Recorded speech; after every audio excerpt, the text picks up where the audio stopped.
joining us. Husky Bites have become a sort of seminar, or how do I say this, semester long series of about 12 different webinars featuring a variety of topics. We're coming close onto the end of the spring 2021 series. Thank you so much, Tom Newhouse, Mean Class of 1969, for your sponsorship. My name is Janet Callahan. I am Dean of the College of Engineering, and thank you so much for joining us. Thank you again to the Gregorys. We have a goal of matching a $25,000 gift from the Gregorys, and so we are only about a third of the way along there. And so if anyone else would like to sponsor a Husky Bites, just quickly drop an email to engineering@MPU and donate to any part of Michigan Tech that you wish. And especially if you are joining us from the Visual and Performing Arts Department, I encourage you to support the VPA. And again, if anyone knows of any K-12 educators, let them know that they can earn Michigan Sketches, and we will be starting that up again in the fall. And so I think it's about spreading this word by word of mouth and community by some of you letting your teachers know. And not only that, it would be nice for those students in their classes to hear about Michigan Tech. Of course, we're live streaming this on the College of Engineering's Facebook Live, so search for Michigan Tech College of Engineering. So we've got two left after this evening. We are featuring a student enterprise team, which is the Wireland Communications Enterprise.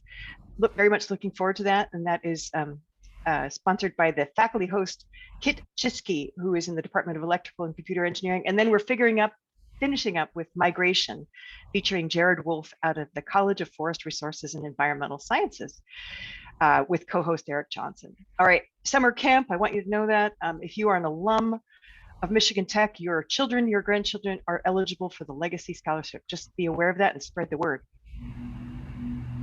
This is our upcoming webinar. That's the co-host, I've already mentioned that. And I'm going to stop sharing now. And so Adam, you can be poised to start sharing your own slides. And so I'm going to go ahead and begin introducing my co-host this evening, who will then introduce our speaker. So it is my huge pleasure and honor to introduce the chair of Visual and Performing Arts, Dr. Jared Anderson, who earned his undergraduate degree studying piano at Brigham Young University and his master's in choral conducting, which is interesting. I'm going to be in your choir, I hope someday, Jared. I love it. When I stepped down from being dean, I think. He earned his doctoral of musical arts at University of Minnesota, focusing again on conducting. He has been at Michigan Tech since 2010. He oversees our choirs, which include the Michigan Tech Concert Choir and the Conscious Chamber Singer Choir, which is the student choir. And I'm not going to say too much more because I'm afraid I'm going to garble it, Jared. And so please feel free to add to what I've said and take a minute to explain a little bit about the Department of Visual and Performing Arts as well. Fantastic. Janet, thanks. We're really grateful to be here, both Adam and I, for this invitation. The Husky Bites program has been really a wonderful program to see so many things that are happening across campus in so many different disciplines. And so we're really grateful for this invitation. Visual and Performing Arts has a long history at Michigan Tech. It reaches way back. We celebrated the College of the Sciences and Arts back in a couple of years ago, 50 years of the College of Sciences and Arts. And in many ways, the founding of the College of Sciences and Arts was some pivotal moments for us in fine arts here in Michigan Tech. Since 1993, we've been an independent department that came out of the humanities department. And our first chair, I want to honor our first chair that was the first chair of fine arts, Milton Olson, who had been a faculty member here from the mid-70s up until 2009, when we replaced him he retired and he was replaced with Dr. Nevis, who conducts the orchestra. And I came a year later, replacing him as the choral conductor, and we say that two people, it always took two people to replace Milt Olson. But his legacy has been strong in what he's done here, and I wanted to let those that have been that are alumni and friends of the university that it's sad to hear, but this last weekend on Saturday, Milt passed away, and so it's our thoughts go out to Trudy and to his 3 sons, David, Stefan, and PJ and their families. There won't be a funeral service, but we'll have obituaries that will be shared out online and on the Facebook page for VPA. And I'm hoping we'll be able to have a large memorial service in the Rose Center for him. So our department is a great department. It has music, it has art, it has sound, it has theater. It has 4 degree programs, 2 in sound, 2 in theater, 1 in performance, and 1 in technical theater and entertainment technology. We have a jazz program, which is what we're going to focus on tonight, that goes back to 1968 when Don Caron was the jazz director here. He was a great jazz musician. He was a trombonist.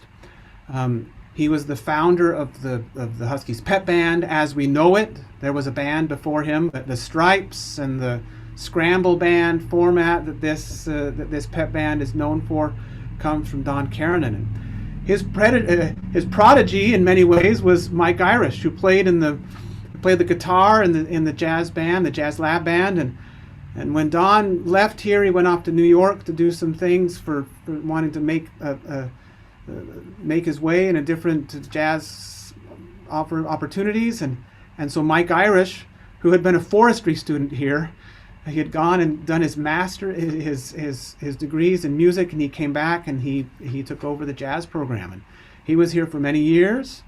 And then we had a 1 year interim with Mike Christensen, who is the director of bands here, also a very prolific jazz musician who's played in New York, played in the Broadway pits for 20 years. He was a trombonist and backed up Ray Charles for 2 years, internationally toured. And so then we had this search committee that searched out, and we searched wide for a new director of jazz studies, and Adam Meckler joined us, the faculty, in the fall of 2019. After a decade-long career as a freelance trumpeter, composer, educator, he's from Minneapolis, Minnesota. He'll talk, I think, a little bit about where he taught some there, but he was at McNally Smith, McAllister College, MCTC, and McPhail Center for Music. So he was doing things all over the city. And I love it because we have a number of people in our department that have ties to the Twin Cities. I lived there and sang there and did my doctoral work in the Twin Cities and love it. He's an Edwards instrument performing artist and clinician, and he leads the Adam Meckler Orchestra, which is an 18-piece big band. They play his original compositions, and he tours and records with bands like the Hornheads, which was the backup. These are the musicians that played with Prince, the instrumentalists there. The Youngblood Brass Band and Nuki Jones. And he plays regularly with his wife, Jana Nyberg, who's also a vocalist and a flutist and a great music educator and just a fantastic musician. And so we'll see some things tonight during the conversation, and some things. We'll put some links up in the chat, hopefully, that you can be able to look at later and see some things. So I wanted to read one small quote. Janet, did you have something you want to? I was just going to briefly interrupt. I don't know, Sue, if you're able to put the second Adam Meckler into the attendees, but if you can, if you're able to, and if we lose you, the original Adam at that point, you'll have to come back in. But Sue, yeah, there we go. Oh, good, it worked. All right, thanks. Got it. So Evan Haga, who's the former editor of the Jazz Times, he said this about Adam Meckler Orchestra's album Magnificent Madness, which was released in 2019. He said, in 2019, when young jazz musicians are both better trained and more open-minded than they've ever been, plenty of small groups are doing inspired work by melding disparate influences. But Magnificent Madness from the Adam Meckler Orchestra is something different, something greater. A thrillingly contemporary update of the jazz big band that both embodies Meckler's musical generation, and showcases his singular vision, not to mention his masterfully expressive trumpet playing. Fun yet moving, hard grooving yet also poignant, Magnificent Madness highlights the working musicians on the thriving Twin Cities scene. In the end, Meckler's concept invites new listeners into the big band tradition as he redefines that legacy on his own terms. So Adam was a great find, and we're really grateful that he came here to Michigan Tech. I wanted to mention one small thing. There's a big thing. We've seen the jazz program grow. We have 3 big bands here. We have a number of jazz combos. We have all these students that are majoring in all different areas across campus that are participating in jazz. When the quarantine happened last year, we shut down right after spring break. Students didn't come back up. They all went online. We were getting ready for the Don Caron and Jazz Memorial Concert. Music had been ready and rehearsed. Adam quickly turned and they recorded things online. And he did this wonderful initiative with these jazz students where he had each of them improvise and compose a 30-second bit. It was shared with a partner, a friend, a dear friend of Adam that goes back from his days at Lawrence, who is a staff accompanist and music instructor at SUNY Brockport, who had dance students. So Greg Woodsby, he had his dance students improvise 30 seconds plus, 30 seconds or more of dance. Adam had our students improvise and provide some music. They were paired up, they shared it, and so then the dancers made some original dance to the music, and the musicians made some original music to the dancers, and they collaborated, and then we shared this in a big event last year called Jazz Quarantine. And so I'm going to share that in the chat, and so you can have a link to save later. You can open that up and you can go through, and it has recordings of the jazz ensembles. It has some recordings of the jazz students and these dancers. It even has some really great recordings of the jazz lab band playing and Adam's wife Jana singing with them. So tonight we're really pleased to be able to. I'm pleased to introduce Assistant Professor of Music Adam Meckler. Adam. All right. Thanks, Jared. Wonderful. So hello, everybody. Welcome. Thank you for coming. I'm really excited for this. This is a presentation I've been working on. These are things I think about all the time. What I'm going to do, I've wrote out like a 1,000,000-page thing, and I'm going to read a little bit, and I'm going to talk about my slides. So I'll share my screen here and get my slides up.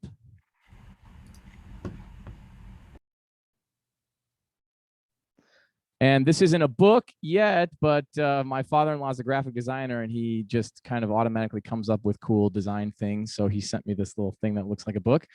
This is my talk on how to make it in the new music economy. I think this is a great talk for anyone that's a musician, a young musician who's coming up, and an established musician, but also music consumers, people that listen to music, which I think hopefully is all of us. And there's a lot of really great information in here for you to know. And I think being purposeful about how we consume music can really help in just the general scheme of musicians being able to make it doing this thing. So as you all know, I spent 10 years in Minneapolis as a freelance musician and educator. And being a full-time artist is full of ups and downs, and the joy of spreading love and connection through music, which is one of my goals when I play and present my music, is often met with financial hardship. One of these sort of givens of trying to make it as an artist. But I've toured all over the world. I've performed and recorded with artists like Youngblood Brass Band and Corey Wong and Dave Koz and The Temptations, and St. Paul Peterson and Nookie Jones. I even recently recorded for a new posthumous Michael Jackson track that's coming out on Sony, which was with the Hornheads. And the Hornheads was the horn section for Prince's New Power Generation band for a long time. I started playing with them the last couple of years I was living in Minneapolis. It still totally blows my mind that I got to do that. I've been the guest artist or soloist with loads of high schools and universities, and I've released 3 albums with my orchestra. There's an EP on the way, a 3-song EP that's coming out soon, and 4 albums with my wife, Jana Nyberg, 2 with my quintet, 2 with my chamber group, Lulu's Playground, which is a band that has accordion, cello, trumpet, and guitar. And I've appeared on lots more.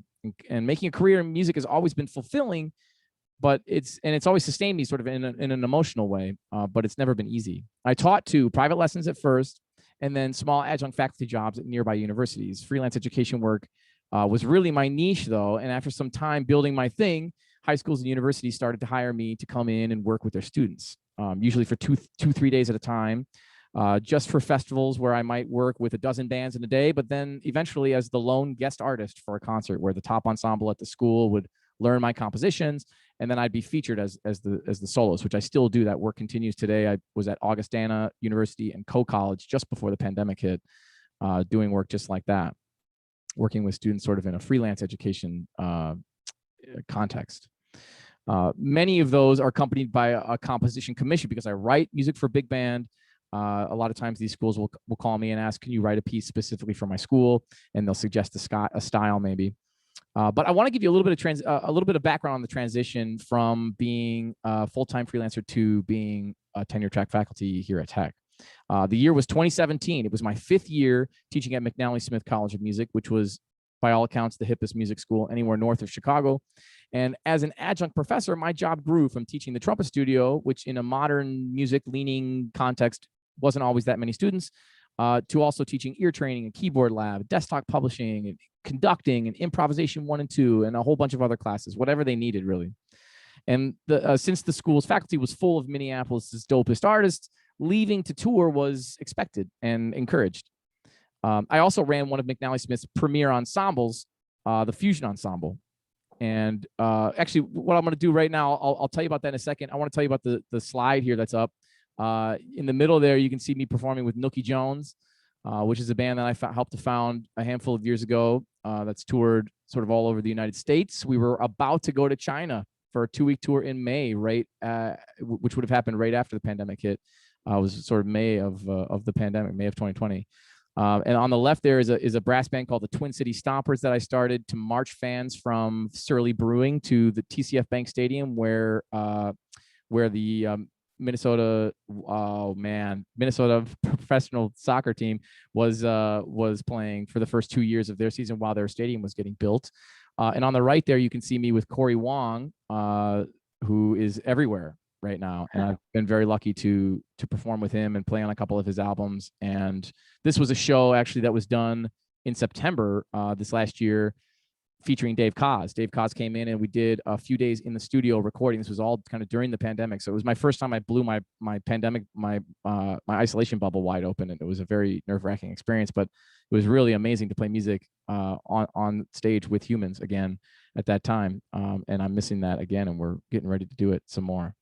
So we talked a little more about my performing. So on the top left there, you can see that's me conducting my orchestra at the Dakota Jazz Club, which is one of the top clubs in the United States. One of the top jazz clubs in the United States. Top right is somewhere in France with Youngblood Brass Band. I lose track because we're playing a different show every night when we're on tour.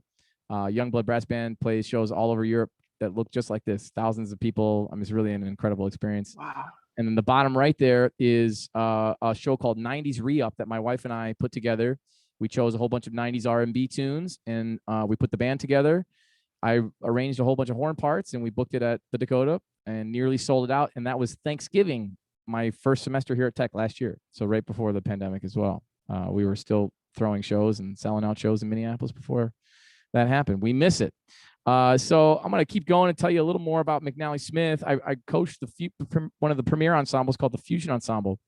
And one of my alums from the Fusion Ensemble is now the host of a PBS music series called Soundfield, which you can find on YouTube. His name's L.A. Buckner, a wonderful educator and musician. Another is an Instagram influencer in saxophone circles. Several of my students are now full-time professional musicians and film composers from those ensembles, specifically from those ensembles. I'm proud of these students, and I learn from them, and I continue to learn from them and collaborate with them professionally now. And what I want to do now is I want to play you a sneak peek of one of the songs. It's not released yet. And this is a song that features LA, who is the host of PBS Soundfield on YouTube, and Lucia Sarmiento, who's an influencer on Instagram, has a huge YouTube following, a wonderful saxophonist, one of the hardest working students I've had in my ensembles. This is unreleased, and will be released soon as a part of an app that's being developed by the Rose Center it's a geotagging app where you'll walk certain areas of Houghton and my music will play, and it will develop as you walk based on your geotagged location. So I actually composed a whole bunch of music for that, and that's part of the EP that's coming out with my orchestra. It's that music, which was all recorded remotely. So this was also recorded remotely. If you've checked out some of my previous music, you'll notice that this is a pretty big departure from what I've written before. On this recording, I'm singing and I'm playing trumpet. So I've always sang. I grew up singing, and now that I have, and we're going to talk about doing your own home studio and learning how to use a DAW and all these things that are important for musicians coming up.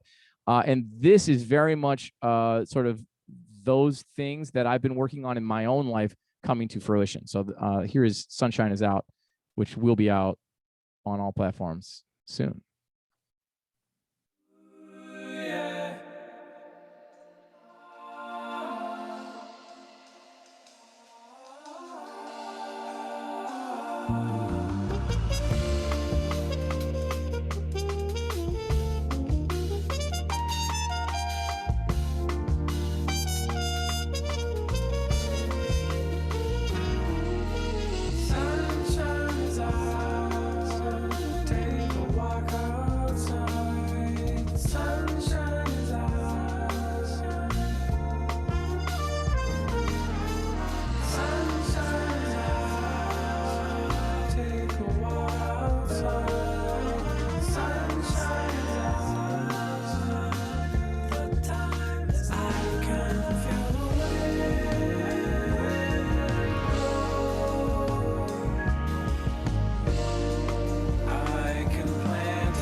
Lovely.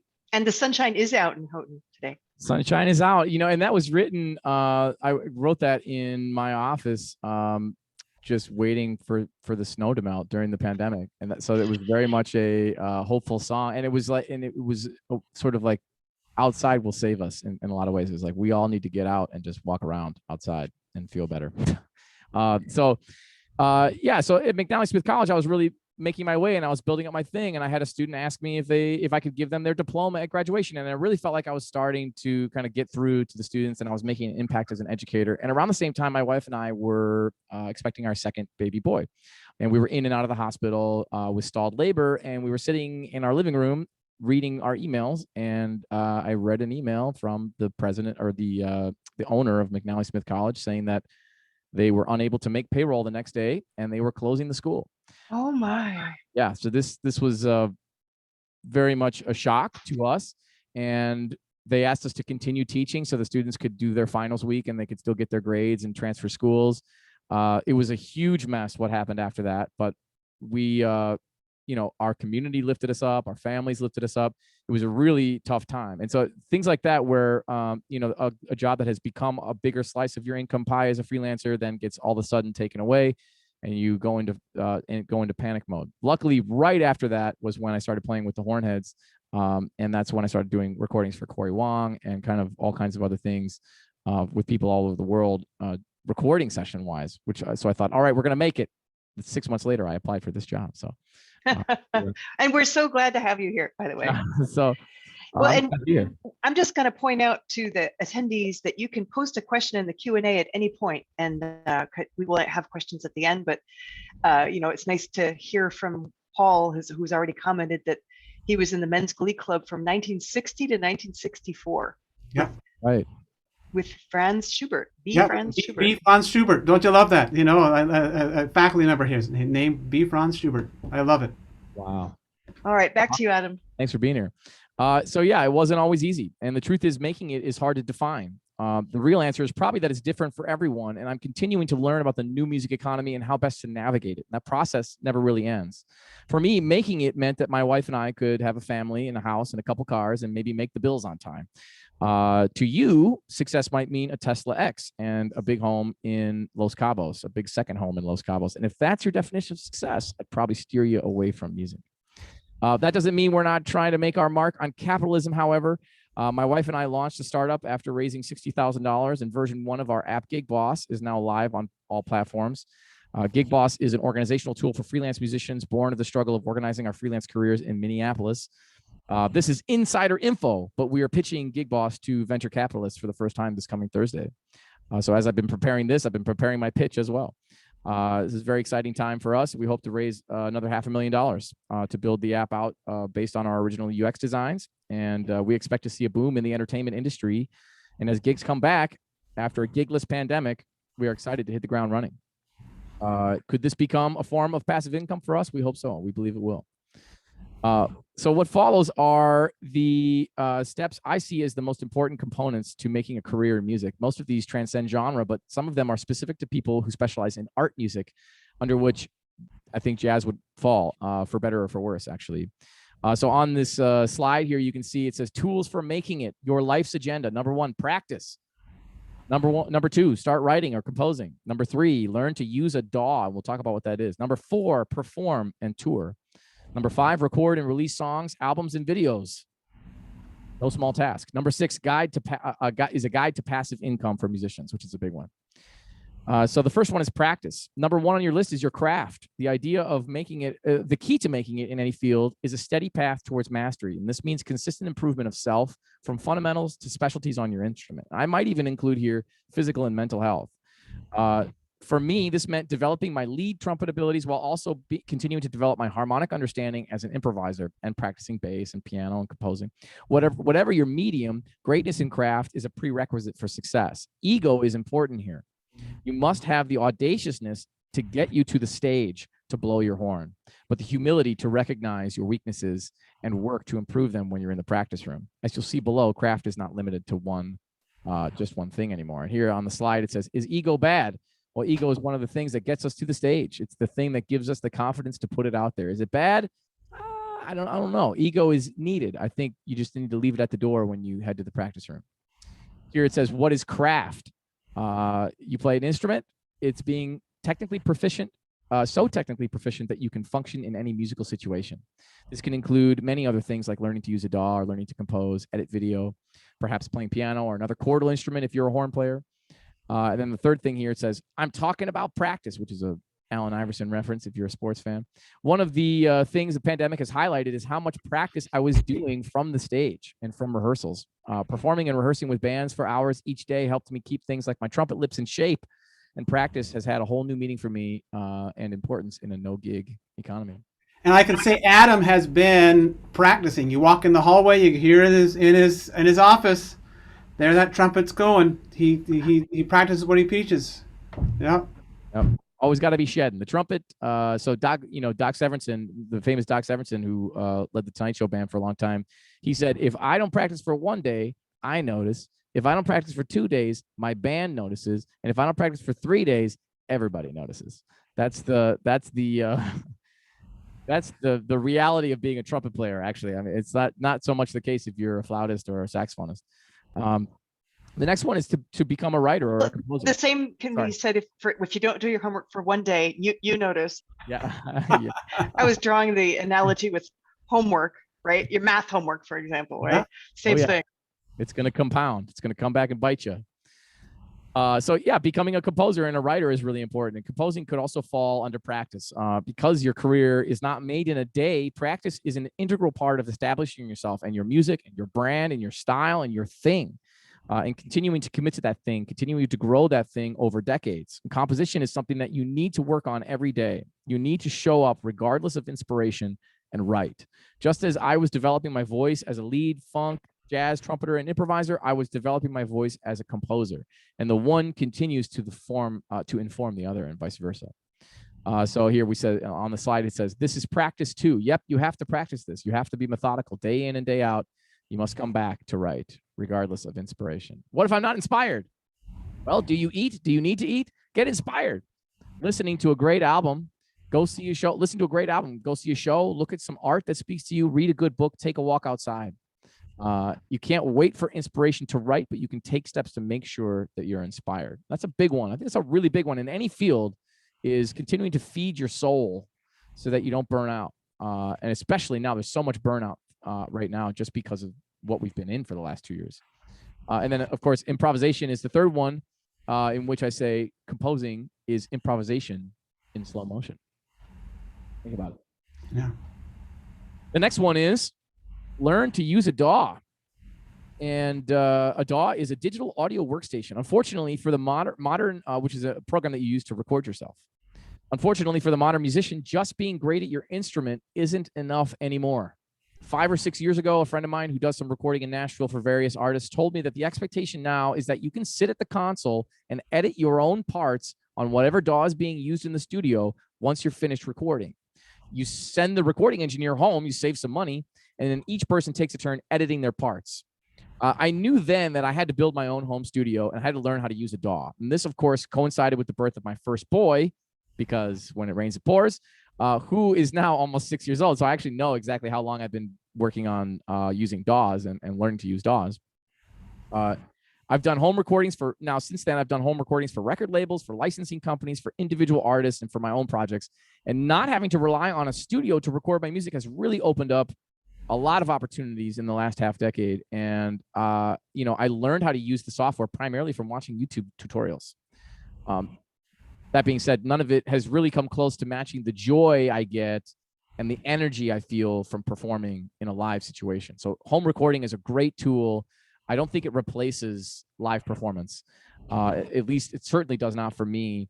But it's been a wonderful tool for me, and it's been a great connective tool, and it's been a great, the whole reason I was able to make that song "Sunshine Is Out" is because I actually put all the parts down. I played bass, I played drums, I did all of it, and then I sent it to the individual people to re-record those parts because I didn't sound very good. But I did it. I was able to do it, lay it down, lay out the structure of the song, and then have other people that I'm friends with come in and record their parts over it. That's a really important tool for young musicians to learn now today.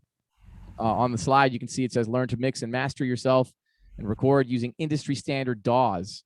I explained what a DAW is. Which one should I use? Well, that's a good question.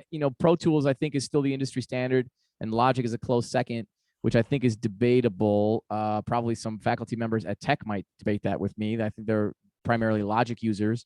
But in the studio for recording, usually the DAW that's used is Pro Tools. And for people using sort of electronic music and using a lot of samples, then Logic is a little bit more. There are many others as well. There's some ones that are free. Reaper is free. So if you're a musician looking to learn to record yourself, Reaper is a free DAW. You have a 75-day trial, and then you can continue saying that you're trying it. So it's not really free. I mean, you should probably pay for it eventually. Why though? Well, home recording reduces your costs. It's amazing to be in the studio, and I still do this with bands, but being able to record yourself means you're not bound to a studio in order to put down some sounds, which is a really important aspect. The next one is to perform and tour. Performing can look different depending on the genre and the medium. There are many ways to build an audience now, but chief among them, despite the ongoing pandemic, is performing live shows for people in person at a venue. And these kinds of shows still hold the most clout. The reason I think is because the sensation of live music is different than what when music is consumed through other mediums. The energy of a room of 500 people or a festival with thousands of people is irreplaceable, both for the performer and the audience. Pictured here is a shot of me performing a sold-out show at Prince's estate, Paisley Park, which is the picture on the right there. That's around a 500-person audience. This was also in the fall of my first semester at Tech. This was the first show at Paisley Park after Prince's passing, and we were honored to be chosen to kick that show off. This is the band Nookie Jones.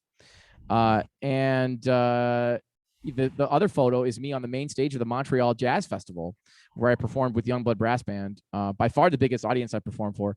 And that crowd just went on and on and on and on beyond those lights. It's really incredible. They had speakers down like a football field back. They had another set of speakers that projected the sound farther back. It was really an unreal experience for me. It was just a handful of years ago. The next one is record and release songs and albums and videos. Documenting your work is huge. And today, now more than ever, the model for success in the recording industry is to release as much music as you can, as often as you can, with the caveat of maintaining the quality to which you are beholden, which is probably different for everyone. Jacob Collier, one of the most successful artists who might be considered more in the art music genre than anything else, releases epic vocal and instrumental albums that he records and mixes himself in his bedroom. Certainly one of the most prolific current artists anywhere. Recently, he released a song that he recorded on his iPhone, just voice and guitar. In his words, I recorded this voice memo on my phone to distill the feeling of it, thinking I'd return to it someday to record a proper studio version.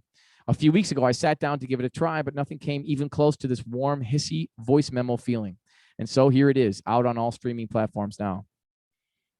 So now I'm talking. It's called The Sun Is in Your Eyes, and it's lovely with virtually no fancy recording, mixing, mastering, or production techniques at play. So in a lot of ways, the quality of the recording itself, there's a whole genre called lo-fi, which is almost, it's not necessarily low quality, but it's almost like, hey, this sounds like it was made in a home studio. And people like that. They seek that out. It's almost become a genre. It's almost become a sound, a recording technique. A recent New York Times article points out that music and art has always been shaped by technology. We got our original song length at 3 minutes and 30 seconds from which even revered jazz artists like Duke Ellington and Louis Armstrong fit from the amount of audio information that could fit on the very first records, gramophones.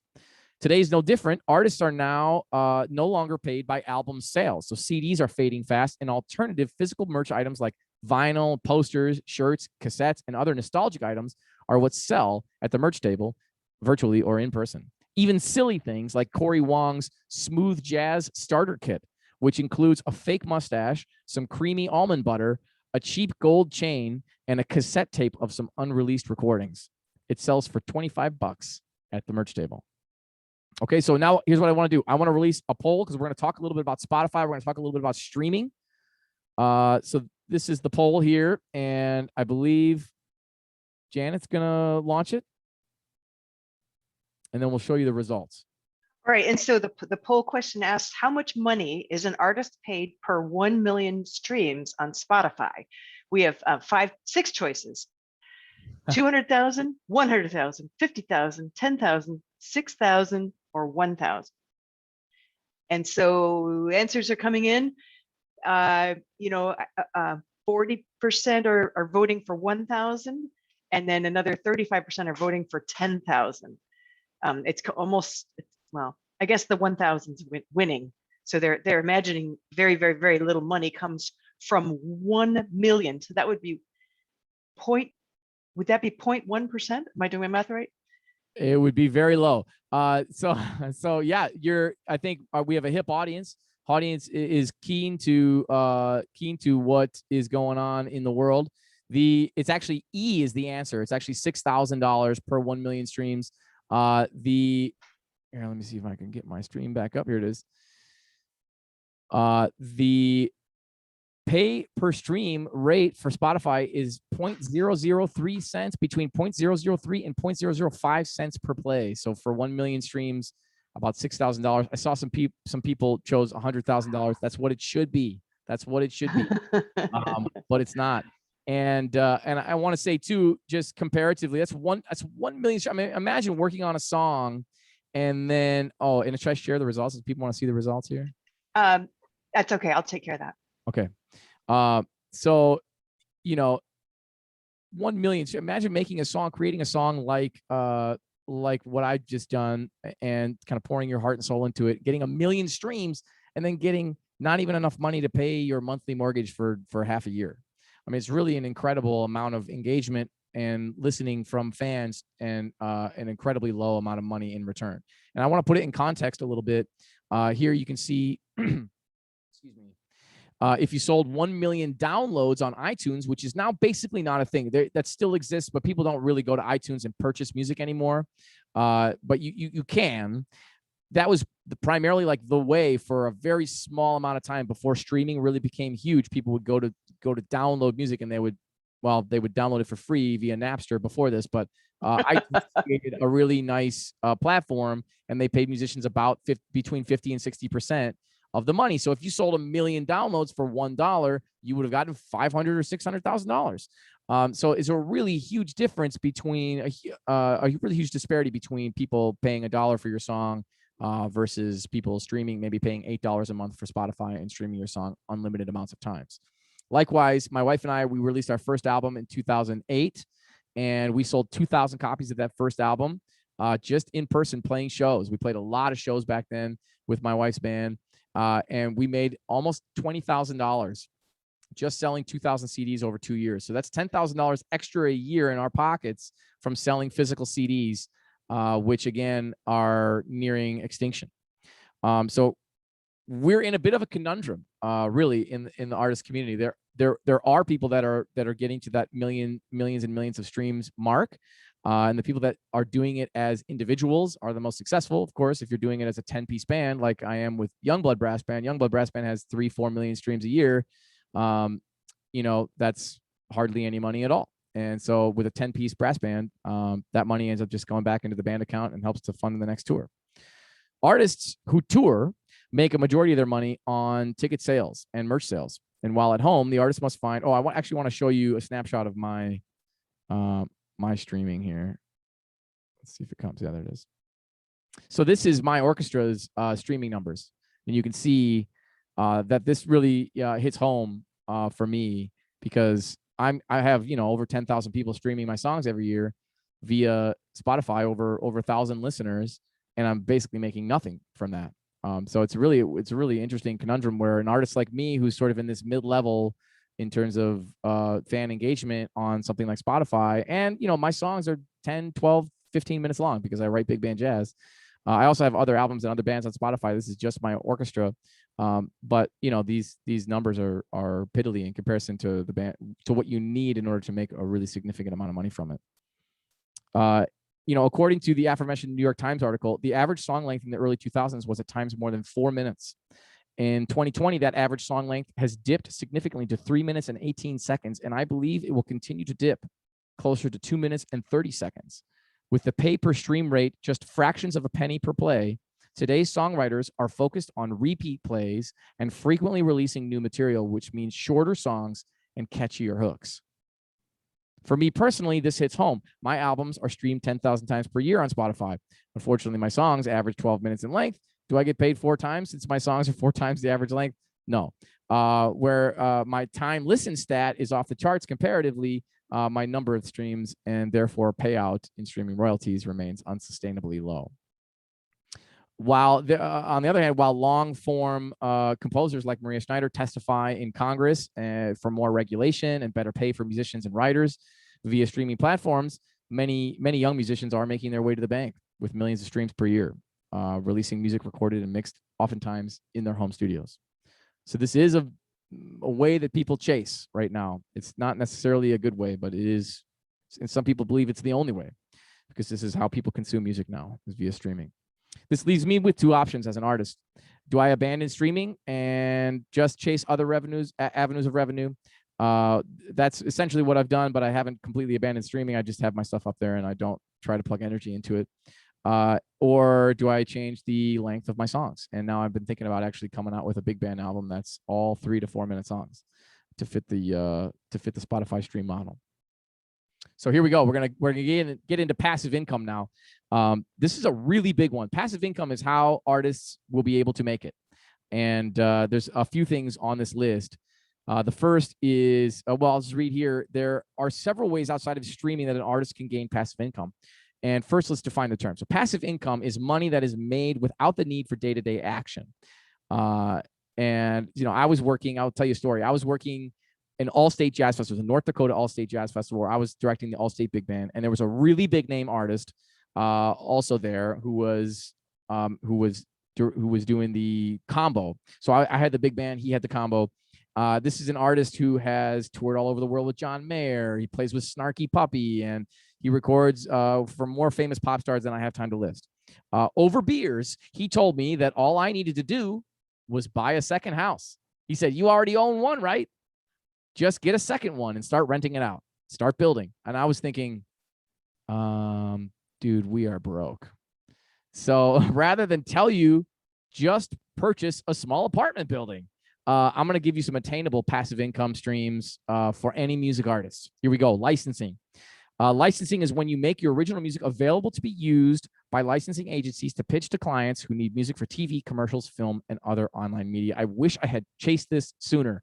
Any kind of music can fly here, even your weird big band jazz. But what these companies are looking for is a range of moods and vibes. The ability to cut out the lead voice, quote unquote, which is usually referring to vocals, and use the track as an instrumental is also something that they request. My orchestra, Nookie Jones, Jan and Iber Group, Lulu's Playground have all had songs licensed, ranging from a small-time YouTube series placement for a couple $100s to $7,000 to $10,000 placements for use in commercials by companies like Chevrolet. And of course, the amount that you can make from licensing can be far greater than the heights that I've reached thus far. And the best agencies that I know, they screen all the music that comes in. So it's possible that not everything in your catalog will be accepted. Take it in stride and build this part of your income over time. This is a really big one. I wish I had started it sooner. It's really become a lucrative part of my sustainable sort of my passive income. The next one is the YouTube Partnership Program. So along with learning to edit audio in a DAW, today's musicians are also expected to learn to edit video too. And those two things function similarly in their respective programs. You actually, the functionality of editing audio is very similar to the functionality of editing video. So if you're familiar with audio, video is a very quick study. These two things function similarly. If you're someone who loves to make videos, this could be anything like a podcast, music videos, meme videos that feature your music, videos of you playing, videos of you teaching. You can work your way towards 1,000 YouTube subscribers and 4,000 yearly watch hours, which is people watching your channel, at which point you can monetize your videos with ads. Now, having just passed this threshold myself recently, now I've started, as soon as I got to the 1,000 subscriber threshold, I started posting regular videos. And shortly after that, I passed the 4,000 watch hours threshold. And now I've done about 20 educational videos over 20 weeks and have started monetizing my YouTube channel with ads. So having just passed this threshold myself, I can say that the revenue from the partnership program is much more significant in terms of dollars than any other streaming service that I'm on. For instance, a YouTube partner can earn up to 1 penny per ad seen on their site. It's a sliding scale, so most people are around like a quarter of a cent. But that's still so much higher than that 0.003, 0.005 range that you get paid on Spotify. So it's a massive uptick in your payment per someone watching one of your videos. And so what I've been doing is I've been releasing a mix of myself playing, doing like videos of my bands, but also educational videos, like a regular series of educational videos. Certainly a worthwhile venture. As with any kind of monetization effort online, regular new content is key, even just once a week. This is the hard part. Everything has a little bit of management. Social media is another one. This is a loaded one, and like many of these categories, could be its own presentation. Each platform is its own beast, but what I believe to be the key to the entire equation is that you point your fans to one singular place. So if you have a big Instagram following, but you're monetizing your YouTube channel, everything on Instagram should be pointing to YouTube. If you have a big TikTok following and you're trying to build your Spotify numbers, then everything should point towards Spotify. Where can we stream your music? Where can we buy your merch? These things shouldn't really be questions you hear from your fans. They should know because you're tastefully beating them over the head with it, while also bringing them that content that built your original following in the first place. So you want to continue that social media content that kind of got you to where you are as well. Fan engagement programs like Patreon, Bandcamp, and sites like Indiegogo and Kickstarter are all ways to engage your fans and build passive income. The latter two are more project-based, which usually surrounding the creation of a new work in a finite time frame. And the former two are places fans can actively support you monetarily over the length of your career. Patreon is the one that really sticks out in my mind. And actually, I think the people that made Bandcamp are the same people that made Patreon. So these are people like me that are thinking about ways to solve this issue. And it's a relatively new program. So you go find your artists on Patreon, find your favorite artists. This is the one that sticks out in my mind. Fans can decide to support your career in a monthly amount. So in the same way that you might donate $10 a month to Minnesota Public Radio, you could choose to donate $10 a month to your favorite band or your favorite artist. In return, they get regular. So in return, you get regular updates, exclusive content, and the joy of watching your favorite artist succeed. Patreon is probably the least passive, quote unquote, in terms of the amount of work it takes to maintain a fan base, but it can be the most regular and steady income that you have over time. There are a lot of people making great livings on Patreon. Live streaming is the next one, and this one is really big too, especially now. There's been a lot of development in it over the last few years.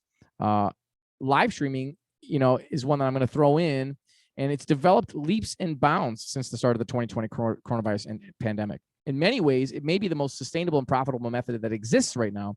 And all that work that you spent learning how to mix DAW audio and all that work that you spent learning how to get good looks in video, you can combine those to create a quality live stream experience for your fans.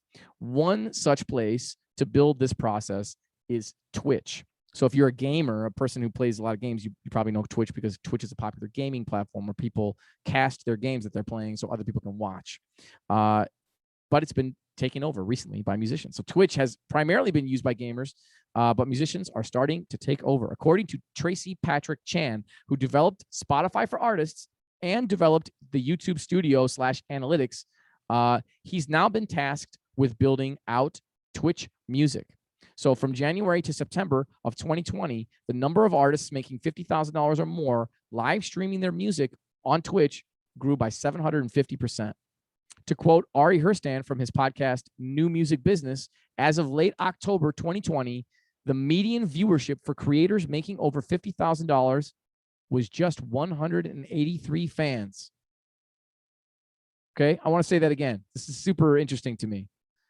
As of late October 2020, the median viewership for creators making over $50,000 was just 183 fans. So this means the majority of musicians monetizing on Twitch are doing so with a relatively small audience, especially if you compare it to the numbers needed to make significant money on streaming sites like Spotify and Apple Music. On Twitch, this is another really fascinating stat.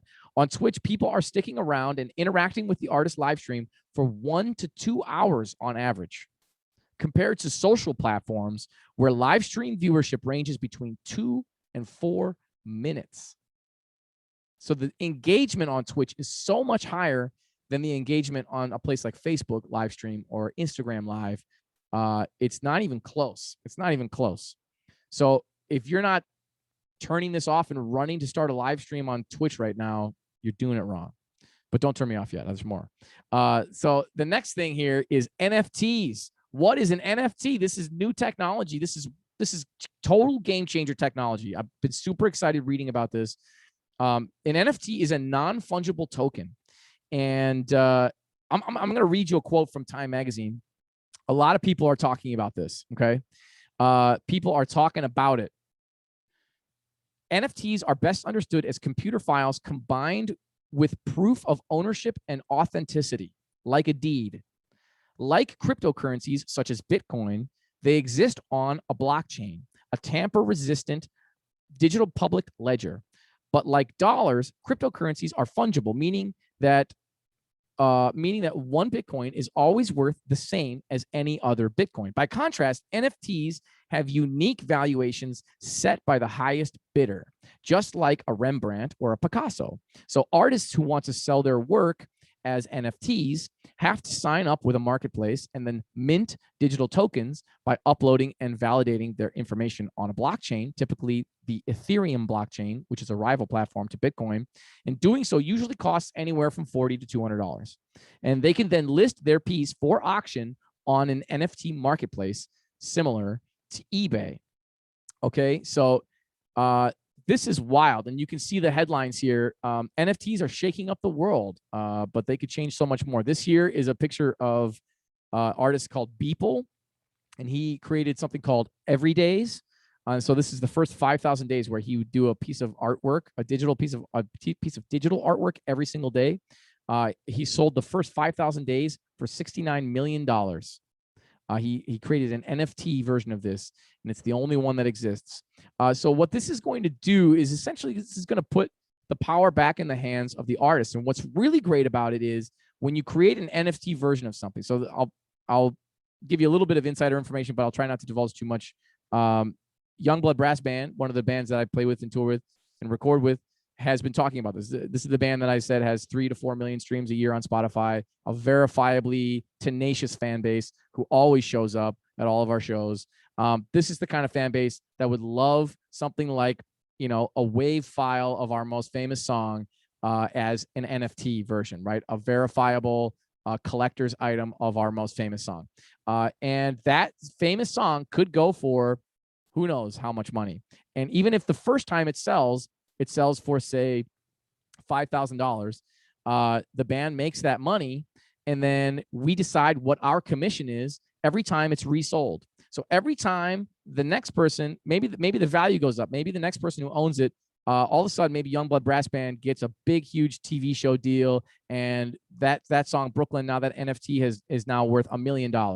Now, if we've set our commission at 50%, we're going to make 50% of that next sale as well. So as long as this NFT lives, we will continue to make money on it every time it is bought and sold. Okay. This is completely different than how we've functioned to this point. And what I believe we're going to see, especially as this technology, and you can see here that there's a huge carbon footprint with this technology because it takes a huge amount of processing power to create these non-fungible tokens.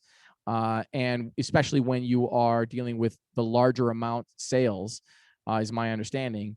But there's a lot of work being done to make this a much greener process. And I believe it will become a much greener process very soon. And if musicians aren't doing it, you're not going to magically build a fan base by creating NFTs. You have to build your fan base, and your fan base has to know what NFTs are and believe that they're valuable. But I believe that this is the future for the valuation of art. I believe this is the future for the valuation of music, especially digital, anything happening digitally. At where it is now, I mean, you've seen the numbers.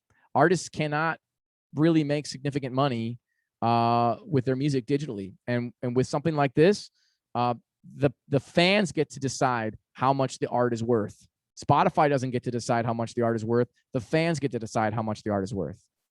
And when the fans speak, and of course, Beeple fans, of course, there's art collectors on here, big money art collectors who are also trying to sort of cash in on the fad.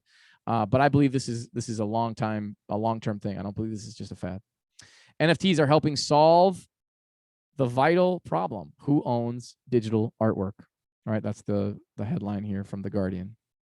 So there's some really great articles on NFTs that you can read about. Okay, I'm wrapping it up. To be an artist is to be an entrepreneur. And although that mindset is hard to come by for many artists, it is necessary to begin a career in music on solid footing.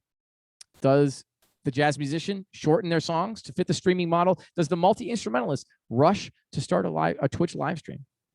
Do you make NFTs for all of your music or sheet music?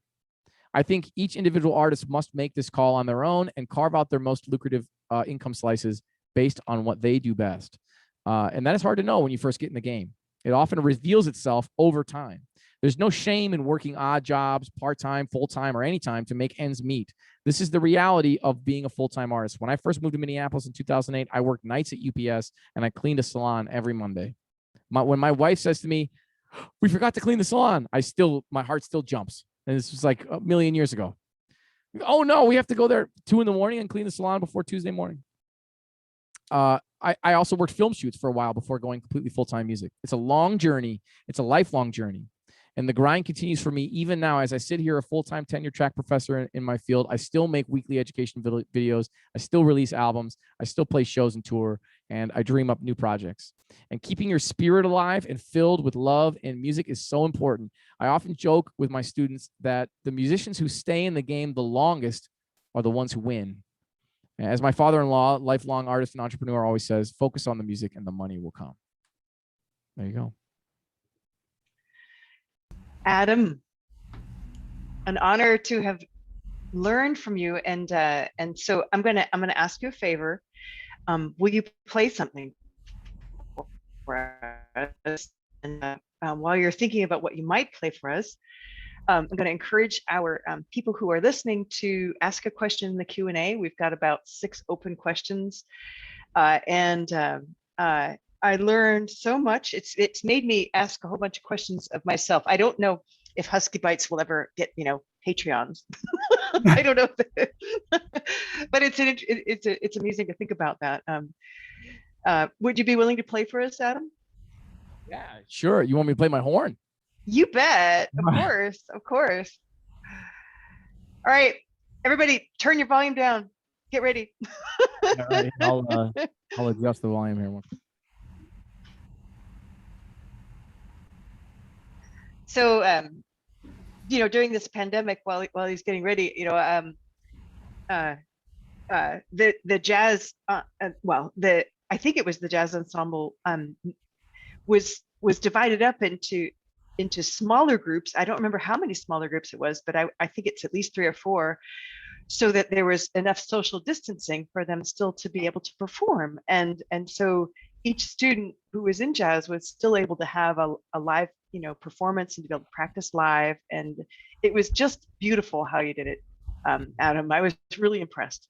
It was a huge nightmare. It was great, but it was like every band was split into 3 different bands, and then they rotated when they rehearsed, and they all played really difficult music. So it really put a lot on the students. It was a nightmare for you, but no, it was great. It was awesome. I mean, everybody did so great with it, and everybody got to play. I mean, that was really the big thing, especially not knowing that I was basically unable to perform.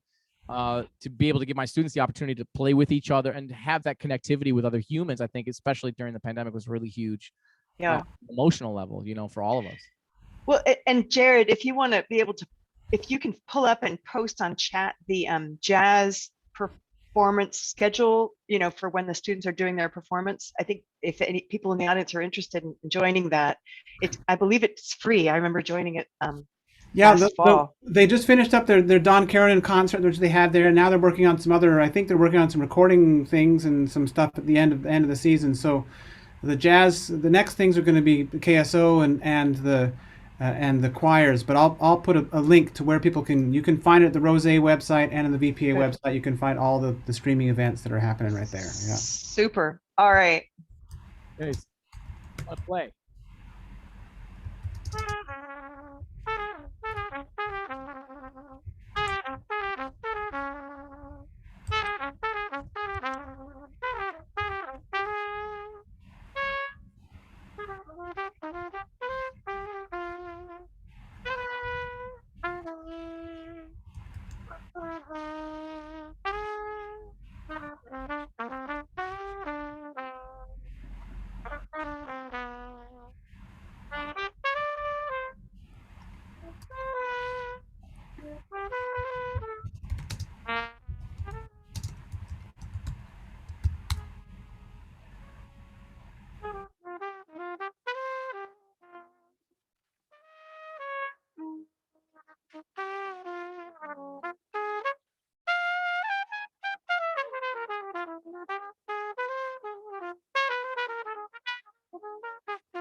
Hey, great. Hey, Adam, I asked to if anybody could name that tune. Jim Barbick. He got it right. All the things you are. Hey, Jim, way to go. Come on. Yeah, well, since we're there, he's had a question. He said, hello, from Chicago. Can you address time management? Do you have a method to the madness of carving out time and being organized enough to make time for all these tasks? Yeah, that's a boy, what a good question. This is a hard one. This is a hard one because this kind of consumes your life, and balance is really hard to come by. It's been hard to come by my whole career. I think, you talk to my wife and kids, and they probably tell you the same thing. Having to be on tour a lot of times when I'm on tour, I have my laptop and I'm doing a lot of my recording and my editing and mixing. I'm like, that's where I was doing a lot of my learning on how to use DAWs. If young musicians get into it sooner, I tell my high school students, like, you should be recording yourself. You should be learning how to do this stuff. If they get into it sooner, then they can jump into it out of college and not have to learn a whole bunch of softwares, or at the very least not have to learn it from scratch, right? But that's one of the reasons why my wife and I created Gig Boss. This was a way for us to sort of organize all the madness. And Gig Boss is not just a financial tracker, it's also a calendar. So it's also a way for you to organize your bands and your groups and your gigs. So you like create your groups, you create your gigs, and then when you create your gig, you choose what group it's with, and then everybody in that group gets an email that shows the details of the gig, and they can choose accept or decline, and it shows up in their feed of gigs. It's like, we really needed that. We really needed something to simplify the organization of it. And so we wanted to create this app for that reason. But generally speaking, for me, it's, I have to play trumpet every day, where we talked about the Doc Severinsen quote. If I don't play trumpet every day, I also get like weirdly depressed if I don't play trumpet. I start feeling off. And it's like trumpet has been so wrapped into my mental health, I think, just for spending so many hours in the practice room working on it. I try not to wrap my self-worth up in it, but it's a hard thing to separate because it's so much a part of you. Playing music is so much a part of me that it's like, it's hard to separate myself from it. But I think that's important. And so for me, it's like, always play trumpet and then always sit down and write. And in college, it was like, I'm practicing trumpet 6-8 hours a day. I'm composing 3-4 hours a day. I'm doing all my rehearsals and ensembles. I mean, I didn't like go out and party and hang with friends. Like, I didn't do that. I practiced trumpet for 8 hours a day. That's what I did. And I every now and then I was able to get away and play some basketball. And I still do that. When I got to my second school, where I transferred, Lawrence University, my teacher was like, you're practicing too much trumpet. You're hurting your face. So you need to slow down. And so that was a good step for me to be like, okay, I should cut my trumpet practice hours down, and I should really learn how to be more efficient in my trumpet practice. And then I should practice more piano, and I should write more music. So that's when I really started getting into composing more, because I still wanted to plug that energy and time into things. But how do you hurt your face playing trumpet? oh, well, there's a metal that goes on your face when you play. So Does it make your like teeth change shape or something? I mean, you can see my bent teeth in the bottom. I think it does. If you're using too much pressure over time, it can shift your teeth. But really, what it is your mouth is full of muscles, because your embouchure has some of the most muscles per area in your body, and this is if you're pressing too hard on this, what happens is it swells up, and then when it swells up, that your lips start hitting the inside of the mouthpiece. And what happens when your lips hit the inside of the mouthpiece is you get like air balls, like a basketball player shooting and missing. It's like psst, just air comes out instead of sound. And so as your lips swell up, it becomes harder to play trumpet, almost impossible. So you have to play with enough seal on your lips to keep the air from escaping.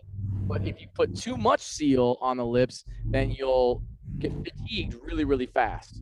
So like, a part of trumpet playing, a big part of trumpet playing is building up these muscles and being able to sustain that for a long period of time. And as any trumpet player will tell you right now, especially getting back into playing gigs, practicing in your office is a lot different than playing a gig. And when you go to play your first gig, you end up getting really fatigued because you're like, whoa, I've been practicing hours a day in my office, but I haven't had that adrenaline. I haven't had that. I've been talking to my students at Tech about this because we just had a performance recently. I told them, you got to be playing every single day. You can't skip a day leading up to the concert. You have to play. And they all sounded fantastic on the concert. The brass players were crushing it. It's a really, and I told them, like, you're going to feel adrenaline, you're going to feel anxiousness. No, it's good. All right, Adam, you got to make your questions, Yes. your answers shorter, because we only have, I don't know, about 9 minutes left until we call a hard stop. So Jared, pick a few more Hey, questions. Adam, this one comes from John Soyring. What, in your opinion or observations, are the attributes of Louis Armstrong that distinguished him from other trumpet players or singers? And I'm going to add to that, I know people call him Louis Armstrong or Louis Armstrong, and I know a lot of jazz players that call him Louis. And so I want to make sure that maybe you hit that question about why we use that. So yeah, we call him Pops and we call him Satchmo. Somebody in a paper once called him Satchel Mouth, and everybody thought it said Satchmo. And so Satchmo kind of became his nickname. But Pops is a nickname for Louis Armstrong too. I mean, and I think he was called Pops because he was very much the father of modern music. And I mean, his primary attributes, I think, was rhythm. I mean, his rhythm was astounding, and his ability to play the trumpet the way I'm describing over the course of a 4-hour night and end the night on the highest note on the horn, and just pelting all night long. I mean, he was an incredible trumpet player. We know him for his singing for whatever reason. He's got that grovelly voice, but I mean, he was a trumpet player. He was also an entertainer, and I think he was one of our first really big pop stars. You know, he was sort of like the father of pop music.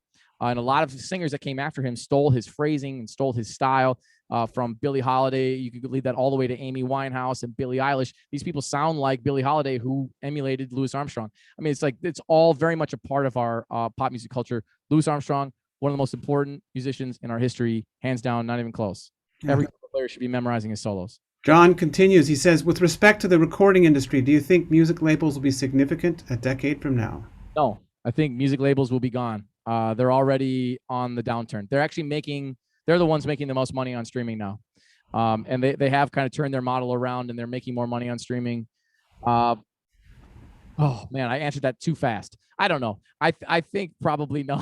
Janet told me to answer fast. I think probably no. I think the power is going to go back to the individual artist. Yeah. So my downstairs, I just hope this house never catches on fire because we'll have a problem on our hands. But my husband has an extensive vinyl collection, right? And so I think the physical pieces, you know, you said CDs are going to be gone. I haven't seen people collecting CDs yet, but they're certainly collecting vinyl. Yes, vinyl has come back, and what we've found, and actually this has been verified scientifically, that the sound of the recordings on vinyl is better than the sound of the recordings on CDs. There's like a verifiable scientific article that just came out in a journal that was like, yeah, we can verify that the reason people are nuts about vinyl is you know, people want a physical item. I think people want to support the bands that they love, but we don't want CDs anymore. We don't even have things that play CDs anymore. The computers don't have CD ports. So, you know, vinyl is a great way, and it's got this nostalgic feeling to it. Even people that didn't grow up with vinyl think it's cool. You get the bigger artwork. It's much more expensive for bands to print, but a lot of bands are only printing vinyl now, and it comes with a little download card as well. But honestly, like most bands, it's like you print vinyl, your fans buy your vinyl, and then they just stream your stuff on Spotify. Well, and one of the things you said early on was that musicians who are performing live benefit greatly from buying their own materials, whatever it might be. So is that something to tell people to do? Is when you go to a live concert, buy something from the artist if they've got a table? Yeah, absolutely. Yeah. So, you know, it's interesting too, because this is something when I was learning about the Twitch stream stuff, you know, there's only so much money a fan can spend when they go to a concert. So you can buy the ticket to come in, and then you can buy what's at the merch table. So it's important for a band to have a lot of options at the merch table. The more options you have, this is just a general, this is 101 of owning a business. The more things you have, the more people are going to buy. So, you know, if you have more things, you're going to sell more. That becomes a little bit more difficult because you have to pay for things up front as a band, and sometimes that can be complicated. Who's going to put up that money if you're not already playing shows? Usually the merch table is built up over time. Youngblood Brass Band sells loads of T-shirts, loads of posters, loads of vinyl, and then we have CDs, we have USB things, we have all kinds of stuff. So yeah, I think it's important for fans to go to the table and buy that stuff if they really want that musician to survive. That's that's money you've spent already. So some my t-shirts I bought some of them a couple of years ago. So when people buy them, it's like it's money. It feels like money I'm just putting in my pocket. And so that's a really cool direct way to support an artist. Thinking about the Twitch live stream, one of the reasons why that Twitch live stream thing works is because people can give an unlimited amount of money per stream. So what people do is they go on there and they're like, oh, I'm loving this. And they drop a bunch of subs, which is these subscription things, which are part of the Twitch model. And, each one is like 25, 50 bucks, $100. Fans are just dropping them in the comments. And that's the artist who's live streaming can see the fans supporting them directly while they're playing. And they can recognize fans and go like, hey, all right, so-and-so's here who always pitches in a whole bunch of money. These are people that want to support artists and want to put more in than just what a ticket price and an item at the merch table would cost at a live show. So that's one of the reasons why that Twitch stream can be more profitable with fewer amounts of people actually watching. Mm-hmm. Yeah. It kind of reminds me of like things like the exercise things that are happening like Peloton, where you've got people that are doing stuff and they're reacting to people that are here and they're with the Twitches and things like that. It's really great. Yeah. Yeah.